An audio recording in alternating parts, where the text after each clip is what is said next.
I said, okay, scratch this. I've got to write the book. And so I started the process. Grant was the one who said, you need to be a voice. So he pushed me. And that's what I love about love, because true love for me is someone who helps you achieve your goals and your dreams, even before you actually have it set as that's your goals and your dreams. Anyway, long story short, I wrote the book. 7 months into it, again, Grant comes to the rescue, but not in a pretty way, but it worked. He said, how's the book coming along? And I was like, I can't sit still. I can't write books, because my process is not his process. He writes down chapters and bloop, bloop, bloop, bloop, bloop, and he's very organized and he shoots it off. My process is I just start writing, and then by the time I get to chapter 5, I think of another story that had to go in chapter 1. So now I stop here and I go back to chapter 1, but now I have to, now I can't remember where I left off at 5, so now I have to reread the whole thing, but then I see other things along the way, and it's totally psychotic.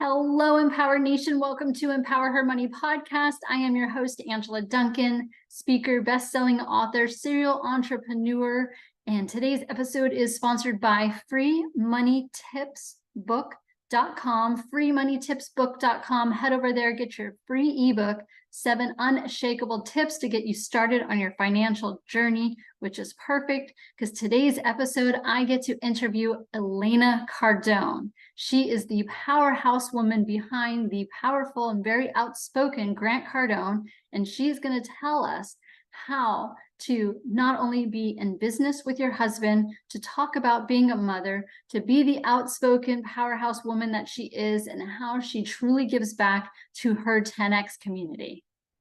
Hi, Elena. How are you? Hi, I'm good. How are you? I'm doing amazing. Thank you so much for your time today.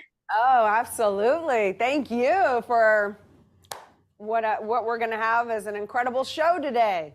Yes. So the name of the podcast is Empower Her Money.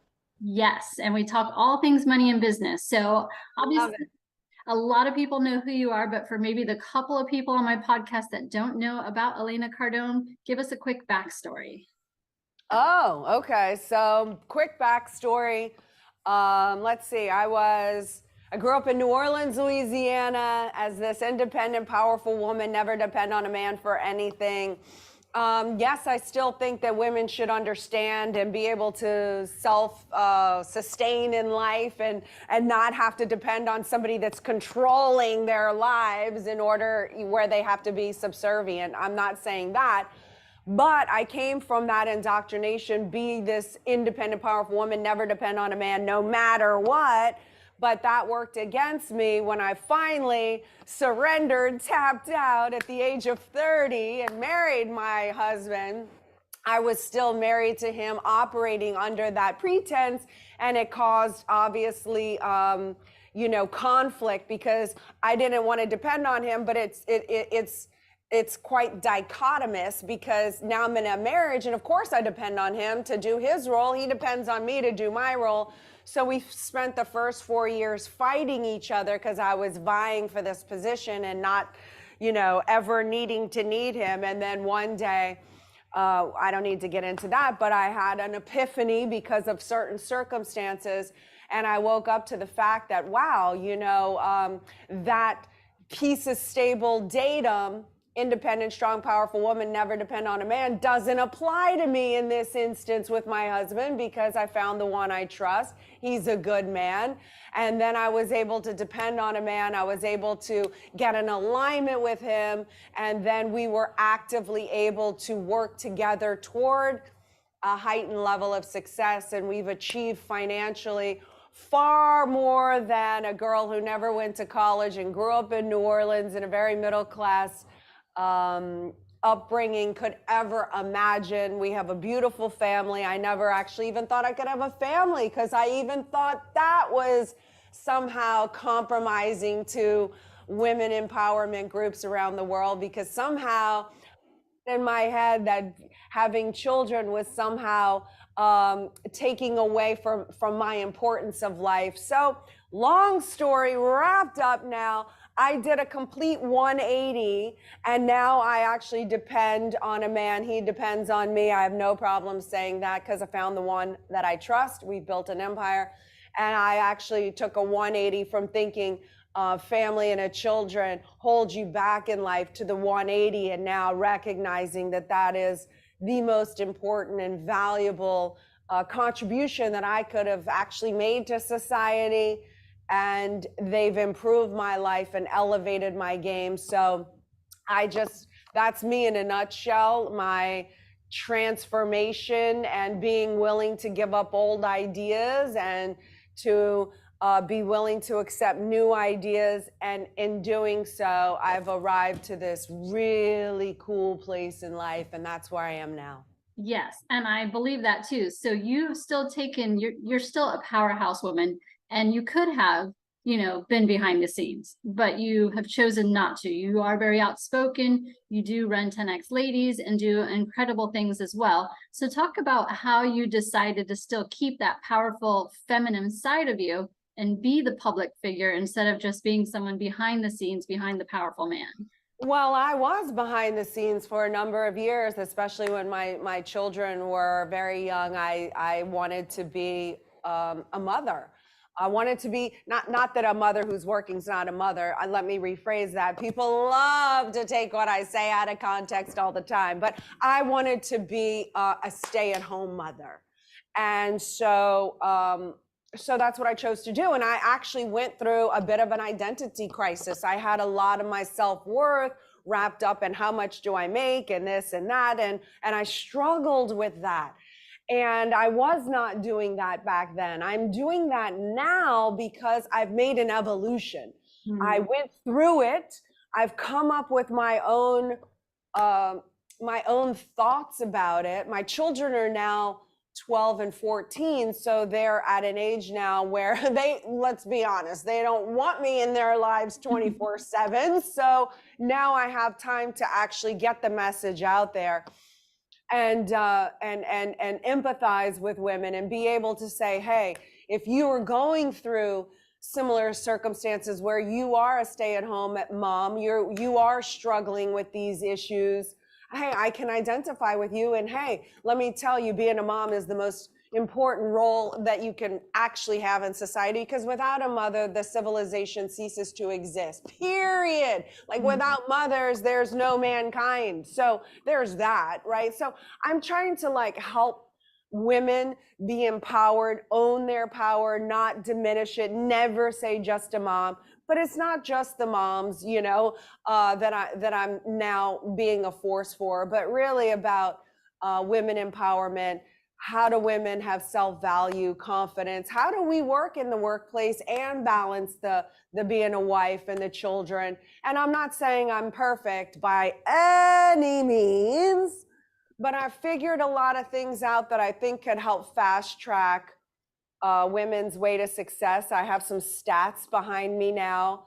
Mm-hmm. So if the reason I'm obligated now to come out and speak forward is because I believe that it's to my benefit spiritually if I can help another woman along this path and help change the trajectory of her mind, her life, then I'm fulfilled spiritually if I accomplish those goals. Yes. And you wrote this book, Build an Empire, which is one of my favorite books. And I love that you also spoke to not just married women in the book, but also single women in the book. So when you decided that you were going to write a book, talk about that process. Like what inspired you to kind of put this in? This is not like a little tiny book that some people will just put out to say, I'm an author, but you put some real value into this book. So what made you decide that it was time for you to write a book? It was my husband. I never thought I was smart. I hated book reports. The idea of writing a book was just atrocious to me. I hired a ghostwriter. I spent 3 hours with this woman and I told her my whole life story. And what came back to me was nothing of what I told her. She was like, oh, and one of this little thing was, and I couldn't, like, from when I was younger, I detested, like, I never wanted to be married. That's part of my story. I never wanted to have kids because I was cuckoo. But so it comes back and it was like, and the dress, the wedding dress that I dreamed of since being a little kid. And I was like, I can't do this. Not authentic. Well, it wasn't true. It wasn't me. It wasn't my voice. So I said, okay, scratch this. I've got to write the book. And so I started the process. Grant was the one who said, you need to be a voice. So he pushed me. And that's what I love about love, because true love for me is someone who helps you achieve your goals and your dreams, even before you like actually have it set as that's your goals and your dreams. Anyway, long story short, I wrote the book. 7 months into it, again, Grant comes to the rescue, but not in a pretty way, but it worked. He said, how's the book coming along? And I was like, I can't sit still. I can't write books because my process is not his process. He writes down chapters and bloop, bloop, bloop, bloop, bloop, and he's very organized. And he shoots it off. My process is I just start writing, and then by the time I get to chapter 5, I think of another story that had to go in chapter 1. So now I stop here and I go back to chapter 1, but now I have to, now I can't remember where I left off at 5, so now I have to reread the whole thing, but then I see other things along the way, and it's totally psychotic, and I would probably try to do Grant's way the next time, but then I would continue on, and then chapter 7, same thing, and I'd have to go back and redo the whole thing. But anyway, Grant said, how's the book coming along? I had a million excuses. He says, well, you're lazy and a coward. Couldn't believe it. I was like, how is he not supporting me? Until I realized that in my idea of support would have been, coddle me. But that's not support. That's like coddling my weaknesses so I could be insecure and continue to use my excuses. Whereas he kind of metaphorically punched me in the face, woke me up, and I was like so angry. I stayed in my house for the next month and got the book done. As a result, I felt so empowered. I was like, oh my God, I'm one of the smart people. Who knew? I wrote a book. So I rehabilitated myself in that book. And then as an added benefit, of course, people like yourself tell me how that book changed their lives. Even my executive assistant, who was with her at that time, boyfriend for 8 years, when he read the book, when he finished reading the book, he proposed to her immediately because of that book. And I hear these success stories all the time. And so, what I really loved about the book when you did talk, because I am currently single, I am divorced, but you talked about, making not only just making the list of what your ideal man looks like and not being afraid to really go into detail about that, but then imagining the woman that he's looking for and realizing that I was not in a place where I wanted to be to meet that person. So that was like a huge eye opener for me, because it took it so much further than I had read in other books and really made me think about who am I and where do I need to go, and kind of incentivized me to become the better person, because I want to meet someone much different than where I've been dating. So that was an incredible takeaway for me. Oh, so awesome. When I had that epiphany, it was an incredible wake-up call for me as well, because when I realized that, I thought, oh my gosh, if I want the guy that I wrote down, what's he going to want? He's going to want a woman who wants him, not, I don't need you, I don't need nothing. Like who wants to be with someone who doesn't need them? Like, how good does that feel? Like you're just going to go off and do whatever, whenever, because you, like, no, everyone wants to be needed, wanted, felt special. So I was like, okay, well, there's an out point. And I just looked at it, and I was at the time hanging out in bars and excessive drinking. And I was like, nope, this guy wants a family. This guy wants a wife. This guy wants to build a life with a woman, and it won't be that woman. And I had to really make a lot of life changes. Yep, understand. So you're also a mother to 2 beautiful and intelligent young women who are very much involved in the business. Talk about how that's important to you and Grant, and how you include them so much in what you do every day. Well, they're invited to everything. I drove Sabrina over this morning, and she's just sitting in and hangs out with Grant all day. She's smart. She's understanding the business. It is very important. I don't push that on them, but it's important because I feel they'll never get what they get just being in this environment from a school system. It's not taught, nor do the people teaching it have. Most people don't have this access to this knowledge and experience that we've already been through to pave the way. I mean, it's just, most people, let's face it, aren't 10x. Most people are satisfied with enough is enough, and most people think that people like Grant and I, with these grandiose empire mindset, are too much, or they want to criticize it because they don't want to do enough. So it's very important because they're going to get skills that they just wouldn't otherwise. My other daughter is at home right now. She's an actress, and she's got a callback. So she's filming via Zoom with the people on the callback. And her interest at 12 isn't so much hanging out with The Office. Sabrina, 14, she does. Am I going to pressure her to come over here? No. But I'm going to foster and nurture the direction and the path that they choose to go in. So, Scarlett, I've helped get her agent. Well, I mean, her talent got her. I just facilitated the coordination of the meetings, but with her agent, her manager, we've had singing lessons, dancing lessons, acting lessons to really facilitate her growth as an artist. Yeah, so you're opening the door to what interests them and allowing them to take the action, but encouraging them without pushing at the same time. So that's an incredible approach. And it's difficult as a parent to not be pushy. So I commend you. Yeah, thanks. Yeah, it's their life, it's their, they get the right to make their mistakes or choose their path. And I'm just here to provide a distraction-free environment where they can flourish and prosper. And there's the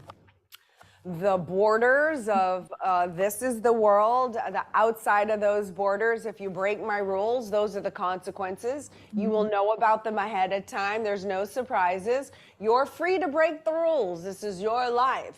If you break the rules, you deal with the consequences. I'm not even going to get mad at you, but let's just have it all clear.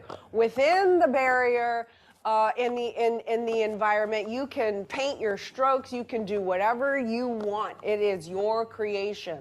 I'm just here to help facilitate and be the best mentor, friend, mother, guidance that you allow me to be.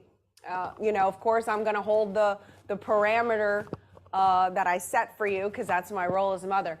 But the end goal is to facilitate two competent, happy children that are contributing members to society. That's my role as a mother. So that's everything I do is geared to, allowing the petri dish for them to flourish and prosper in.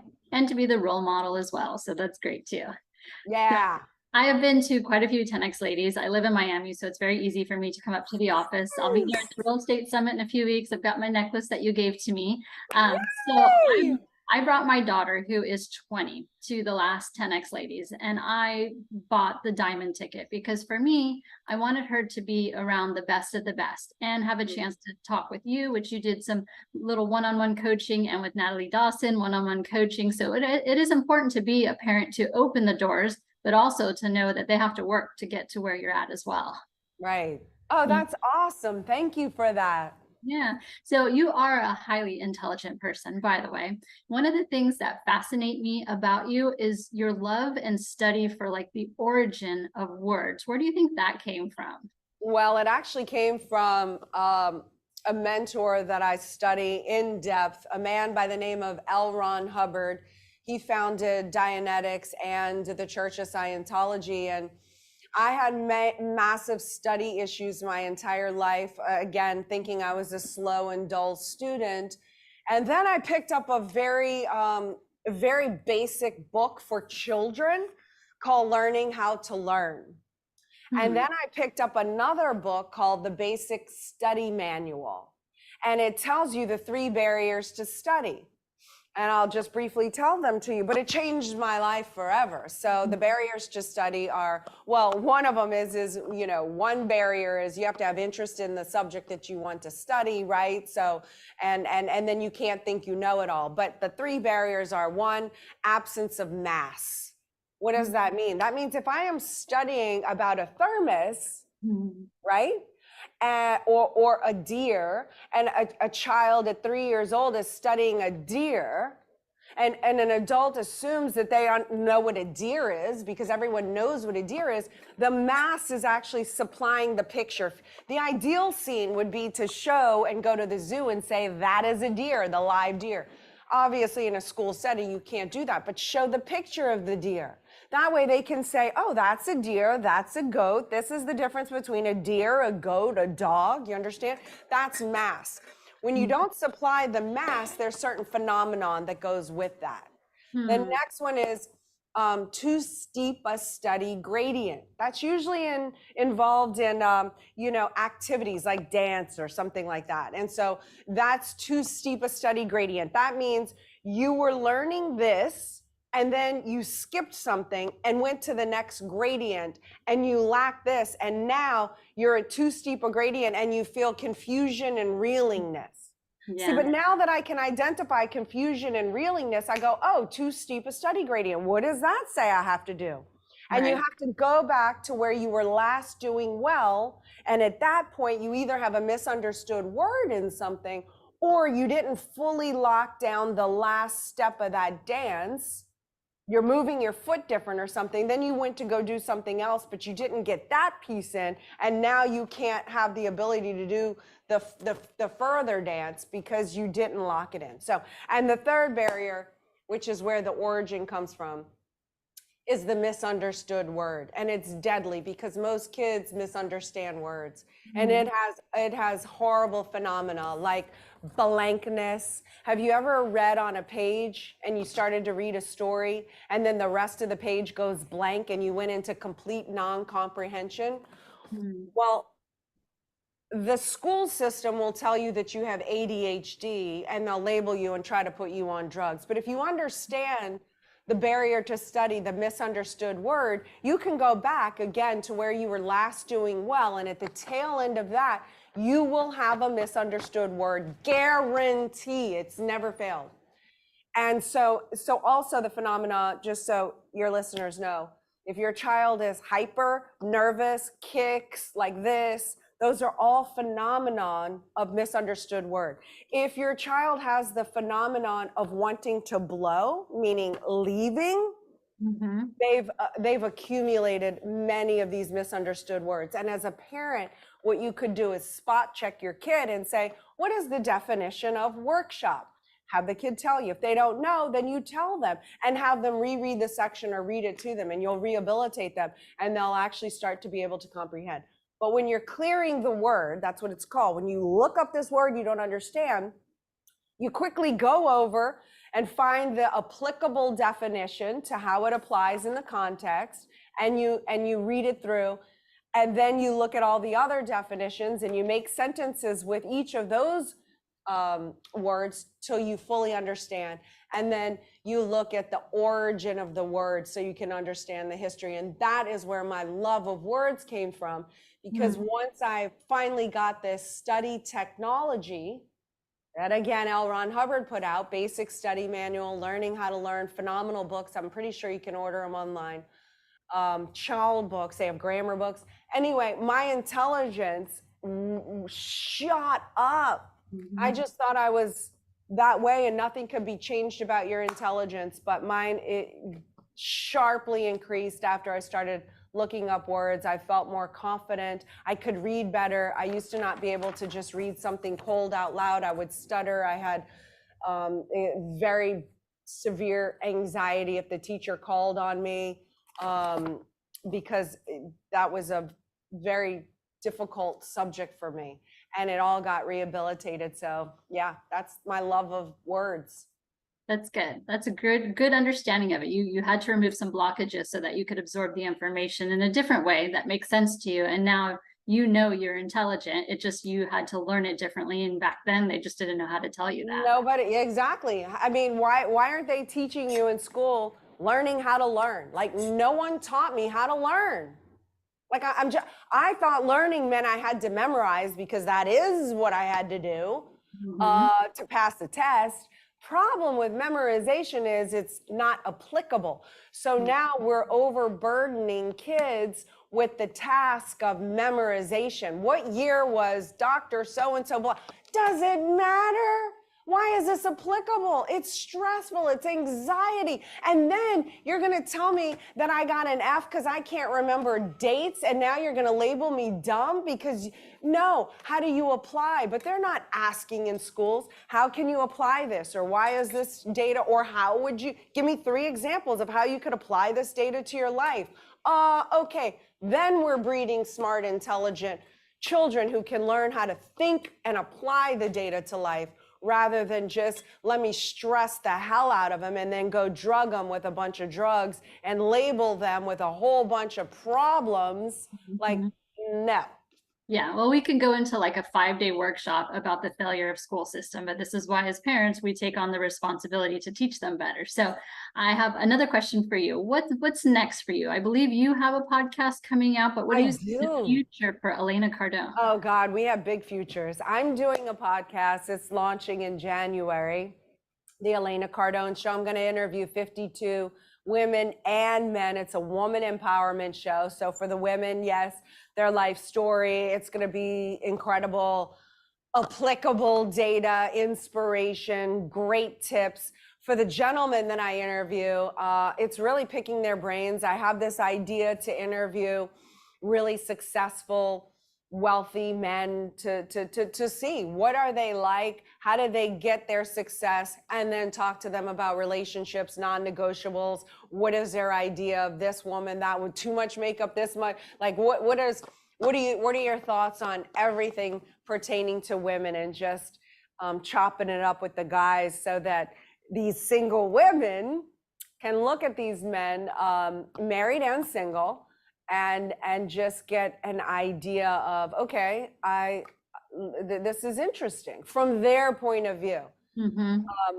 Given that they're all like very successful, non-degenerate rich men, that's my goal.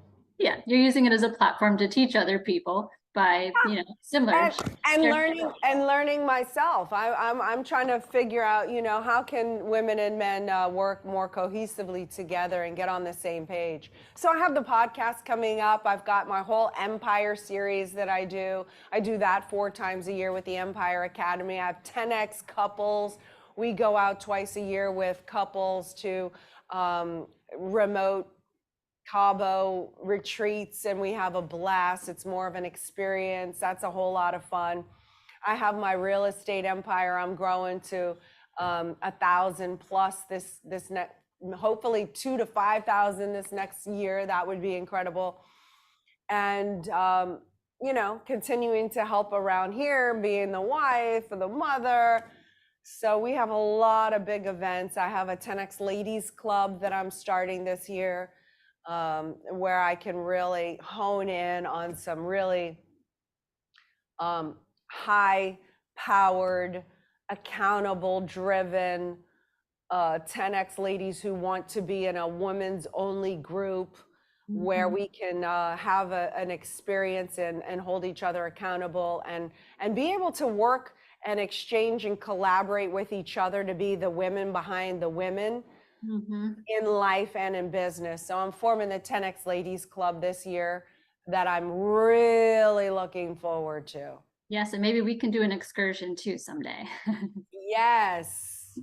Awesome. Elena, I really appreciate your time today and being on the Empower Her Money podcast. Can I just get a quick testimonial from you about being on the show?